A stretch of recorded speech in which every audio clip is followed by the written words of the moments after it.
Représentant. Mesdames, Messieurs les présidents et responsables, chers amis et parfois adversaires politiques républicains, je pense qu'il est temps d'être plus clair et de donner un véritable horizon et une ambition à notre politique agricole. Il est temps de redéfinir le type, ou plutôt les types souhaitables d'agriculture pour la France dans le cadre d'un nouvel ordre européen et international.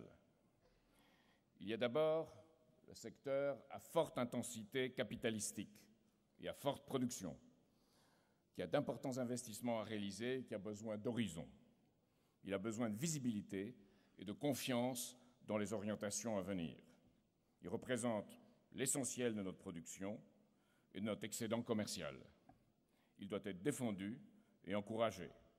Si j'étais élu, je remettrais l'innovation et la recherche au centre du projet agricole.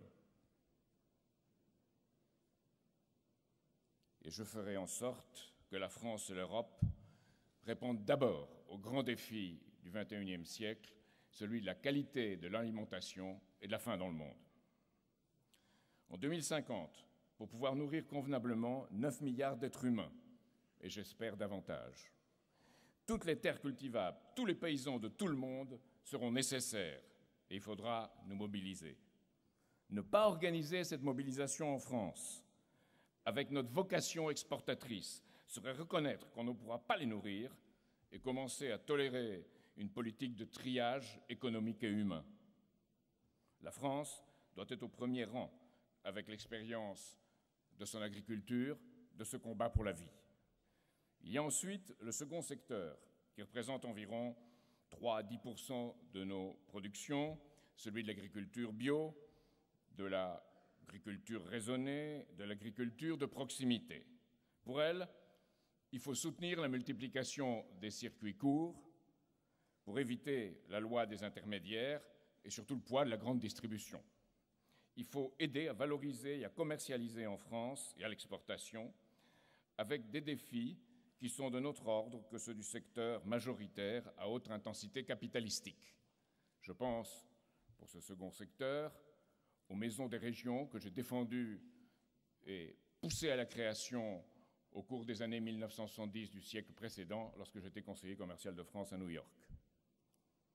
Il y a le contexte à créer, on l'a dit tout à l'heure, d'une politique agricole commune qui soit réellement régionalisée. Revenons maintenant au premier secteur, qui est celui dans lequel le rôle de la puissance publique doit être essentiel. Les éléments fondamentaux de ma démarche sont les suivants. Premièrement, arrêter les spéculations financières et interdire de continuer à jouer avec ce qu'on mange. Les banques universelles françaises, avec les autres mégabanques, jouent sur le prix des produits agricoles avec des effets de levier énormes et proposent des produits dérivés pour jouer. Lyxor, Amundi, OptiEdge, tout ce que nous connaissons. Avec ma politique, ces banques ne seront plus universelles. J'entends engager la constitution d'une commission d'enquête parlementaire en France en vue de couper les banques en deux, séparant sous des toits différents les activités sur les marchés et les activités de dépôt et de crédit, et d'interdire l'achat et la vente de produits dérivés, d'interdire qu'on joue avec cela. Je demandais l'abrogation de l'application en France de la directive européenne MIF, marché des intermédiaires financiers, en vigueur depuis le 1er novembre 2007, qui permet aux établissements financiers d'agir dans la plus grande opacité sur tout, y compris sur les produits alimentaires, avec d'incessants conflits d'intérêts et sans le moindre contrôle public. Mon effort visera à échapper à la dictature financière du court terme, particulièrement désastreuse dans l'agroalimentaire, pour retrouver le modèle français de solidarité et de mutualisation. Je rejette totalement la double affirmation suivant laquelle la mise en concurrence des agriculteurs du monde serait souhaitable et l'instabilité des marchés agricoles une fatalité. Deuxièmement, au lieu de l'assurance par des produits dérivés, prévoir une triple démarche. À long et moyen terme, un retour à la logique des marchés organisés et du juste prix, opposé à la libéralisation régnant depuis plus de 30 ans. Ça prendra du temps et je suis tout à fait partisan d'avoir une politique agricole commune qui est ce double pilier, le juste prix et l'organisation des marchés pour horizon. Revenir tout de suite à un régime de régulation physique, au lieu de pousser nos producteurs à se couvrir contre la volatilité des prix avec des produits financiers dérivés vendus de gré à gré sur des marchés de plus en plus opaques, comme je viens de le dire. Le temps est venu, tant dans nos pays producteurs que dans les pays importateurs récurrents, en particulier au Maghreb et au Machrek, de constituer des stocks publics d'intervention par pays ou zone géographique. La gestion intelligente des stocks publics de sécurité alimentaire permet de limiter les pénuries physiques et de casser les envolées et les variations spéculatives. Qui plus est, les produits financiers de couverture engendrent des frais de réassurance très supérieurs par tonne vendue en fin de cycle à ceux du coût de stockage, par exemple dans le silo d'une coopérative quelque part en France. Tout de suite, il faut exiger que les aides européennes ne se reproduisent pas mécaniquement année par année, mais qu'elles puissent varier suivant les aléas de la production et des prix, avec des reports de budget possibles d'une année sur l'autre à l'échelle européenne et nationale. En bref, il s'agit d'arriver le mieux et le plus vite possible à une approche, avec les moyens que l'on a aujourd'hui, d'un équivalent d'un juste prix ou prix de parité, permettant aux producteurs de voir venir, d'être assurés, d'investir, et non de jouer ou de devoir conduire en aveugle. Troisièmement, faire le choix déterminant, avec toutes ses conséquences, d'une agriculture d'innovation et de recherche. Je pense qu'il est temps de mettre les pieds dans le plat. L'Europe a abandonné les biotechnologies à la concurrence étrangère et à Monsanto. Il faut revenir, bien entendu, sous le contrôle de l'Autorité européenne de sécurité des aliments, à une politique de biotechnologie qui soit intelligente, sans trop de contraintes administratives et sans application abusive du principe de précaution. Je suis pour une innovation bénéfique et sûre au service à la fois de l'emploi et de la protection de l'environnement, car les deux vont ensemble, contrairement à ce qu'on veut nous faire croire. Cette politique doit être bien entendu sous contrôle public, depuis la recherche jusqu'à ses applications. Nous devons retrouver une place dans la modernisation de l'agriculture mondiale, sans déconnexion absurde du jugement politique ou, comme on dit, sociétal par rapport à la vie scientifique. Nous avons besoin de politiques qui nous situent à l'avant-garde du projet, sous le regard de la compétence scientifique indépendante et qui aident, mobilisent et accompagnent, pas qui bloquent et empêchent. Les solutions sont d'un côté d'une agrobiophysique et d'une chimie verte, comme il a été dit, non d'un écologisme fourvoyé qui en vient à bloquer la capacité de chercher et d'expérimenter dans notre pays. Quatrièmement, je défends la création d'une banque publique d'investissement, ou pôle financier public, dans le cadre d'une planification indicative qui est à retrouver, associant les forces vives de la nation. Cette banque doit regrouper la Caisse des dépôts, le Fonds stratégique d'investissement, la Banque postale, OSEO, la BPCE, le Crédit foncier, et être étroitement associée au Crédit agricole. Plus de qu'à Lyon, des investissements pour la production chez nous. Une partie de ces fonds doit être orientée vers une industrie agroalimentaire forte, l'activité agro-industrielle et les possibilités de développement dans toute la chimie verte. Les montants affectés au crédit impôt recherche, en outre, doivent être réexaminés de bien plus près. Il ne faut plus financer les secteurs financiers liés aux investissements pour spéculer, par exemple, pour créer des algorithmes comme on l'a fait, mais au contraire, recentrer sur les efforts des PME innovantes dans le secteur agricole comme dans les autres. Et le secteur agricole doit être parmi ceux qui bénéficient de ce crédit d'impôt réellement. Cinquièmement, se battre à l'échelle européenne pour harmoniser les normes environnementales et salariales, sans normes qui soient, je pense, trop souvent, destructrices des marchés et désorganisant les marchés. Un simple exemple, et je vais mettre encore les pieds dans le plat, le fipronil est interdit à l'utilisation en France, mais on le produit dans la circonscription électorale de M. Fabius et on l'exporte.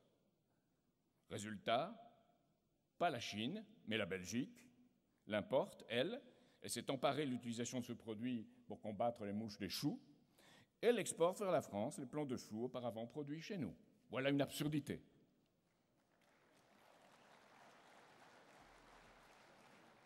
Sixièmement, il faut favoriser toutes les innovations sur le terrain, comme celle, on l'a mentionné, des tracteurs à hydrogène guidés par GPS.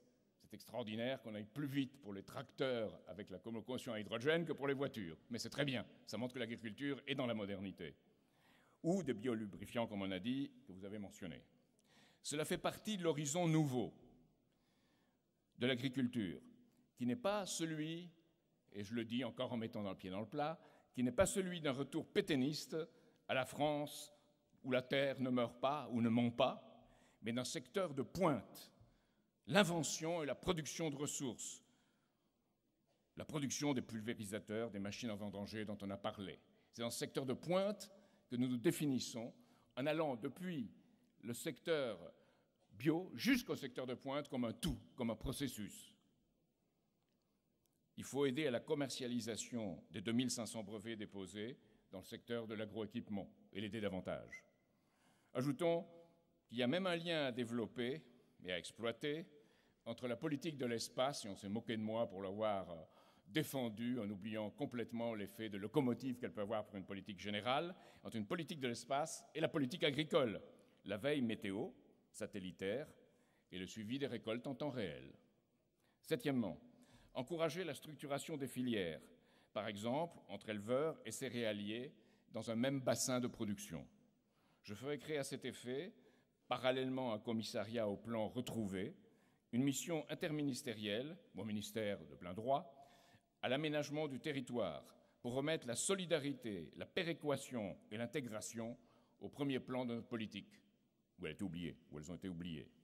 L'on cessera ainsi de fermer et de supprimer pour des raisons financières courtes et on pensera long.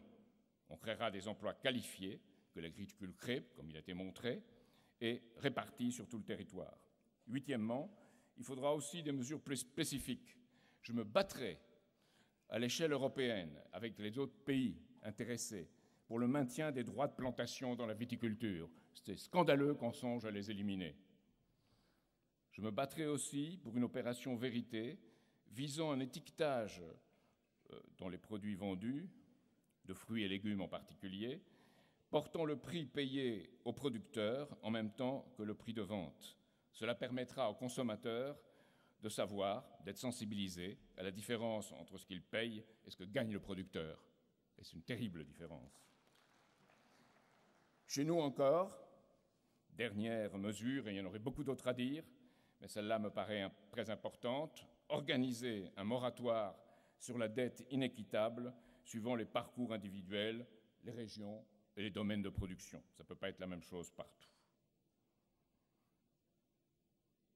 Je conclus en disant que ces réformes, qui constituent, et je suis prêt à écouter de vous et à apprendre tout autre qui viendrait s'adjoindre ou qui remplacerait ce que je propose, parce qu'il faut être à l'écoute, on l'oublie trop aujourd'hui en France,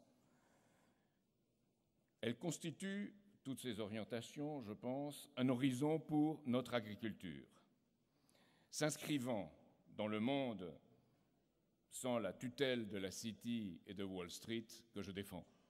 Vous avez vu, ouvrir un grand chantier pour le monde en sortant de celui de la City et de Wall Street, celui de l'impératif financier à court terme. C'est-à-dire un monde d'où l'on élimine la tutelle financière et monétaire, où on remet le travail et la production au poste de commande. Et je dis, il y en a assez, il y en a vraiment assez de la croissance financière accompagnant une décroissance larvée, insidieuse et parfois agressive de l'économie réelle. Est-ce difficile de procéder ainsi? Est-ce utopique? C'est aller comme on va, au contraire, je pense, qui nous mène droit dans le mur, aujourd'hui, celui d'un monde malthusien, aux ressources limitées, qui engendrait fatalement l'incapacité de nourrir et la guerre de tous contre tous. Il faut en sortir et le faire intelligemment. Et pour finir, je dirais qu'il faut revenir à l'esprit de Philippe Lamour, de Liberbou, et tous ceux qui ont contribué à cette modernisation, à l'esprit dans les conditions du XXIe siècle qui devrait nous guider. Merci.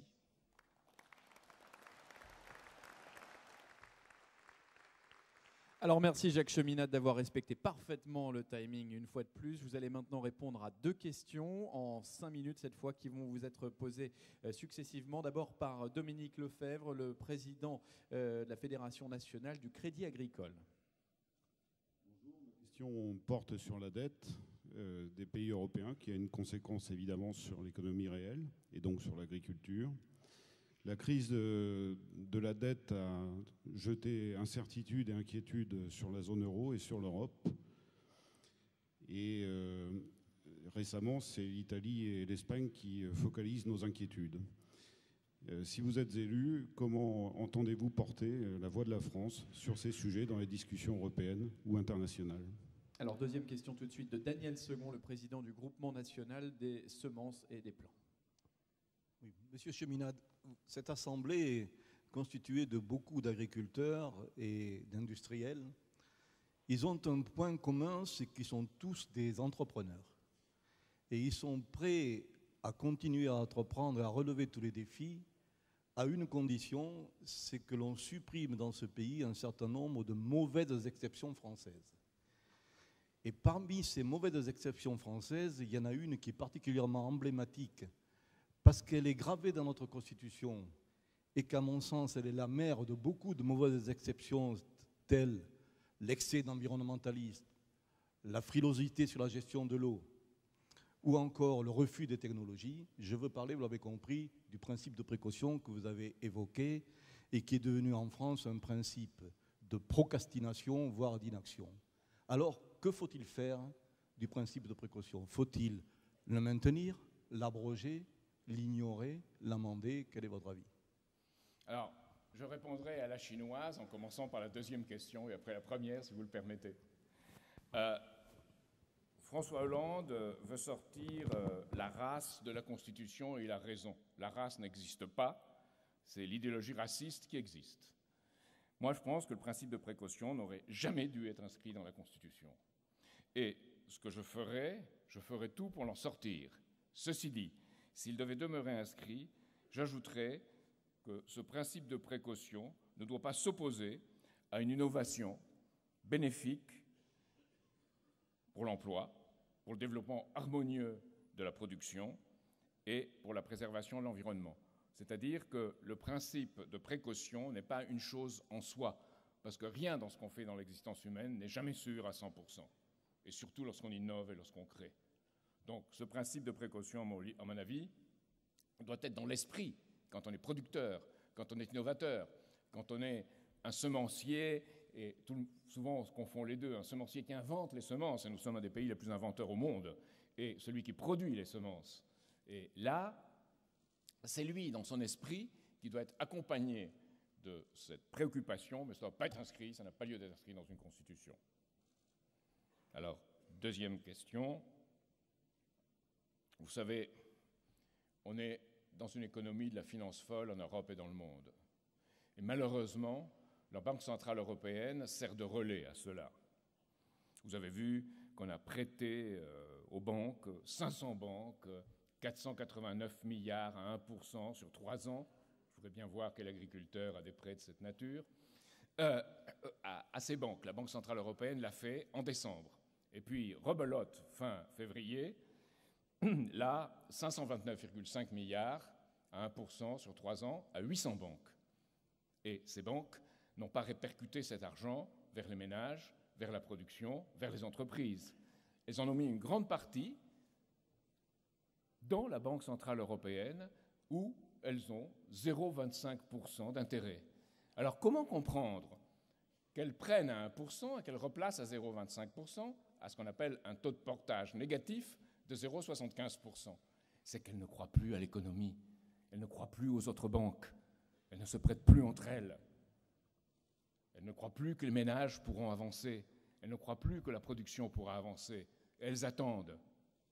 Elles attendent au détriment de qui? Et elles obtiennent cet argent au détriment de qui? Au détriment de ce qui n'est pas mis dans la production.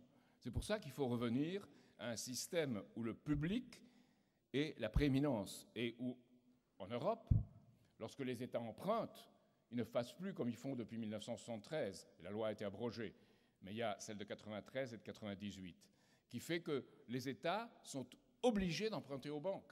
Les banques les tiennent, et une réflexion que je ne ferai pas ici parce que vous serez jugée grossière, elles les tiennent par ce que vous imaginez. Et c'est dommage que les États se soient laissés prendre par les banques cette faculté d'émettre du crédit public productif. Et c'était destructeur. Alors, pourquoi est-ce qu'on a pu parler de subprime européen? Parce que le subprime, ça consistait à faire du crédit à tout va à des bénéficiaires dont on ne savait qu'ils ne pourraient jamais, jamais rembourser, sauf s'il y avait une augmentation constante du prix des choses. Donc on jouait sur cette augmentation du prix. En Europe aujourd'hui, on est arrivé à un point où on sait, par exemple, que la Grèce, dans les conditions qu'on lui inflige, ne pourra jamais, jamais rembourser. C'est une fiction que la Grèce pourra rembourser.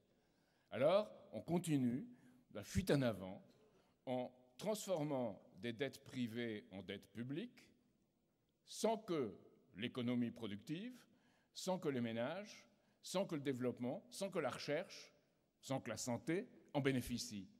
Donc, on est en train, littéralement, de s'engager dans une voie sans issue dont il faut sortir.